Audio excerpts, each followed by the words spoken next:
Ya, perkenalkan nama saya Minji Soekarwan dari mahasiswa UIN Mahmud Yunus Batu Sangkar.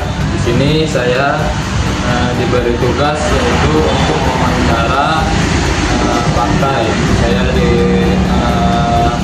mendapatkan Partai Golkar, yaitu tepatnya di Kota Payakumbuh. Nah, sekarang saya bersama dengan Ibu siapa, Bu? Lia. Ibu Lia, sekretaris ya, Bu ya? Kepala sekretariat. Kepala sekretariat. Baik, Bu, langsung saja ke pertanyaannya, Bu. Coba saya pertanyaannya itu tentang bagaimana sejarah Partai Golkar. Sejarah Partai Golkar dimulai dari Sekber Golkar pada tahun 1964. Kemudian pada zaman reformasi berganti nama menjadi Partai Golkar. Sampai saat ini Golkar masih tetap eksis, khususnya di Indonesia ya. Payakumbuh pun masih eksis. Bu, pertanyaan selanjutnya, bagaimana Partai Golkar ini upayanya supaya lebih eksis? Menjaga soliditas pengurus kebetulan kalau dari Kota Payakumbuh itu pengurus dari tingkat DPD sampai ke tingkat kelurahan.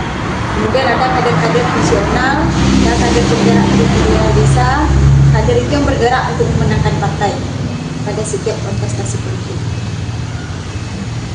Baik, Bu, pertanyaan yang keempat, apa dasar ideologi Partai Golkar? Dasar pertama kita Pancasila dan UUD 1945. Kemudian Golkar berpedoman kepada ADART, Itlak, CO dan aturan organisasi lainnya.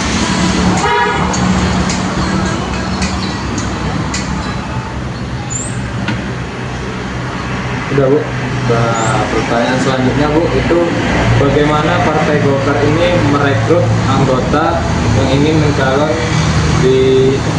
bagaimana upaya Partai Golkar dalam merekrut massa atau anggota partai? Yang anggota. Ya. Anggota direkrut berdasarkan ada yang anggotanya datang sendiri untuk mendaftar menjadi kader karena mereka simpati dengan Golkar, simpati dengan perjuangan partai.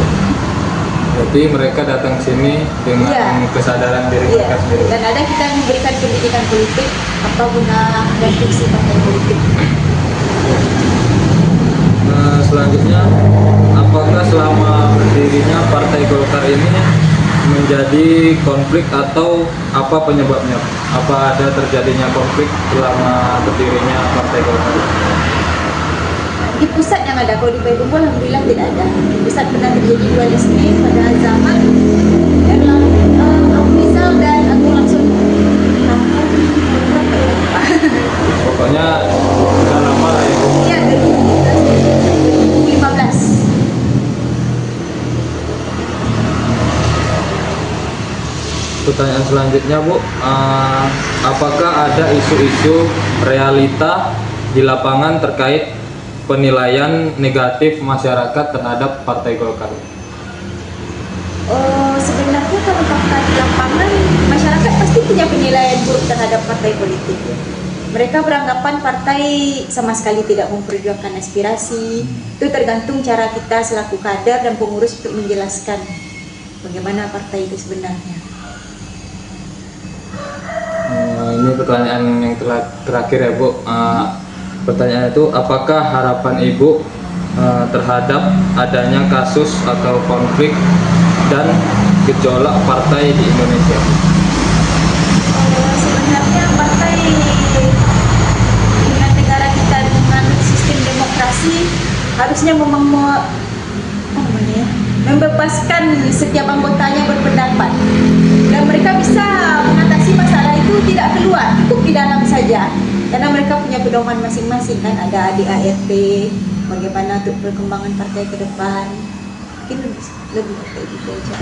Baik, Bu, terima kasih, Bu, atas perhatiannya dan waktunya.